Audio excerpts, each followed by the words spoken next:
Alors on a vu qu'il fallait aller coacher l'équipe, le PO, les key stakeholders, certains managers, mais il y a des impacts de Scrum sur au-delà des key stakeholders, sur l'intégralité de l'organisation, en tout cas sur certaines fonctions régaliennes de l'organisation. Je vous en ai déjà parlé, on va revenir sur ce sujet-là. Si on revient sur la fonction du Scrum Master, hein, ça consiste à aider l'organisation à devenir plus agile. Et l'agilité, pardon, ça n'implique pas que les Scrum Teams, mais ça impacte toute l'organisation. On l'a vu déjà préalablement, les key stakeholders, mais aussi le management, j'en ai un petit peu parlé. Et alors là, on s'y attend un peu moins. Mais vous allez comprendre très rapidement que c'est des impacts majeurs sur les achats, sur le juridique, sur les ressources humaines. Alors on va voir ces 4 points un petit peu en détail. Les managers. L'impact sur le management de l'agilité, il est assez simple. Les managers ne délèguent plus des tâches. Ils n'assignent même pas des objectifs. Les objectifs du produit sont définis par le product owner. Les objectifs des sprints, ils sont définis par la Scrum Team. C'est donc pas les managers qui assignent des tâches ni des objectifs. Et atteindre les objectifs des sprints, ça va permettre d'atteindre les objectifs du produit. Il n'y a même pas de contrôle à faire. On est dans l'autocontrôle. Donc, c'est quoi la responsabilité des managers maintenant? Eh bien, c'est de faciliter le travail des équipes qu'ils encadrent. Alors, cette transition-là à faire entre le manager qui est dans le command and control pour qu'il devienne un manager qui fait un rôle de facilitateur, à titre personnel, il y en a beaucoup qui m'ont dit: ah ouais, et maintenant je fais quoi? Moi, je fais des massages et j'apporte des cafés. Et tu veux pas que j'aille faire les photocopies non plus? Eh bien, ça, c'est une vision réductrice du travail de manager. Le manager, il doit s'assurer que les équipes sont dans les meilleures conditions pour avoir les meilleures performances. Je vais reprendre l'exemple d'une grande équipe de football. Qu'est-ce que fait le manager de cette équipe? C'est s'assurer que ses talents, ils sont dans les meilleures conditions pour gagner des matchs. Il ne vient pas leur apprendre à taper dans la balle, hein. C'est pas ce qu'il fait. Pourtant, il est manager de club. Le patron du Paris Saint-Germain ou de l'OM, je ne vais pas faire de jaloux, bon, je ne vais pas citer tous les clubs de la France non plus, hein, soyez sympa. Le patron de club, et c'est pas un joueur de foot, hein, c'est un gestionnaire. C'est ça qu'il fait. Il gère des budgets, il gère des équipes, et il essaye de faire en sorte qu'avec les budgets qu'il a, ses équipes soient dans les meilleures conditions pour produire un maximum de trucs. C'est ça qu'on va lui demander quand on devient complètement agile. Mais le manager qui faisait du command and control, qui faisait du micromanagement, bah, malheureusement dans l'agilité, il a plus sa place. Et ça, bah, il va falloir le gérer aussi. On va voir que bah, du coup, l'agilité a un impact sur les RH. Mais avant l'impact sur les RH, il y a un autre impact. C'est sur les achats et le juridique. Parce qu'on ne peut plus piloter des projets par la valeur et contractualiser par la contrainte. C'est pas possible. C'est totalement contre-intuitif même. Vous avez d'un côté un engagement contractuel de périmètre. Le sous-traitant va refuser toute adaptation si vous le mettez dans un engagement contractuel de périmètre. Imaginez un projet fait avec des sous-traitants. Ils doivent s'engager sur un périmètre à livrer. Mais vous n'allez pas faire d'adaptation, hein. C'est hors de question.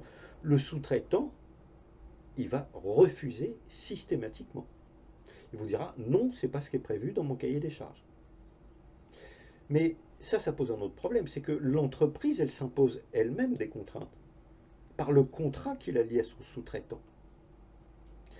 Alors, quand on fait de l'agilité, on voit bien qu'il y a un impact sur les achats, sur le juridique, la manière dont on fait les contrats, la manière dont on rédige les contrats, les clauses qu'il y a dans les contrats, la manière dont on traite avec les sous-traitants.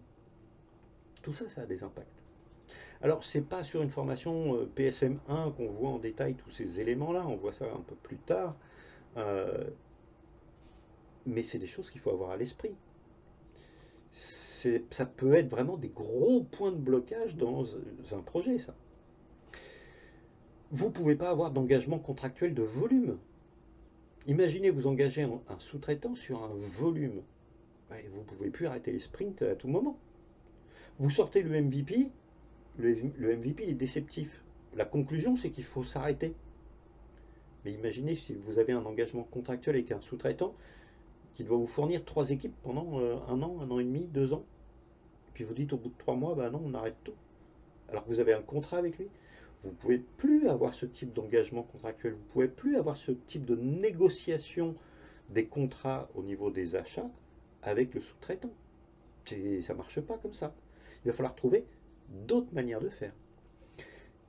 En revanche, il y a des engagements contractuels qui aujourd'hui sont très peu travaillés sur le plan des achats et du juridique. C'est ce qui correspond à la definition of done. Très souvent, le sous-traitant, on va lui mettre de la pression sur du périmètre. Sur quoi il joue? Sur la qualité. Il va livrer une documentation qui est approximative. Le code, il va être difficilement lisible. Est-ce qu'il a des engagements contractuels là-dessus? Mais c'est très très rare. Enfin, en plus de 20 ans d'expérience, j'en ai vu très très rarement.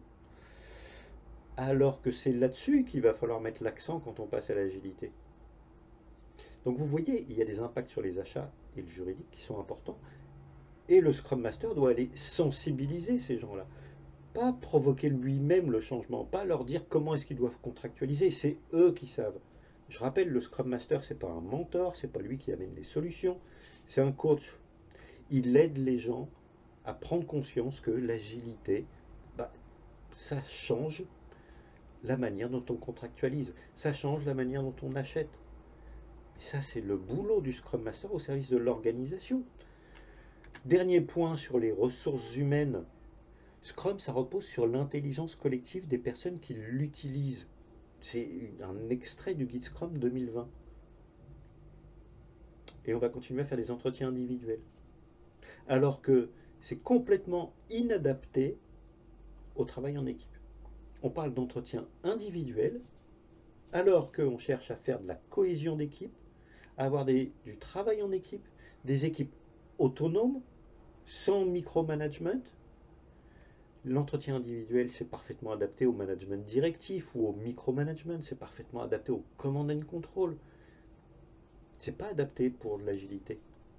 Là encore, les RH, va falloir qu'elles évoluent, qu'elles trouvent d'autres manières d'évaluer les collaborateurs, de suivre leur plan de carrière, leur progression dans l'entreprise, sachant que le management agile repose sur des équipes autonomes et qu'on fait des bilans réguliers lors des revues de sprint.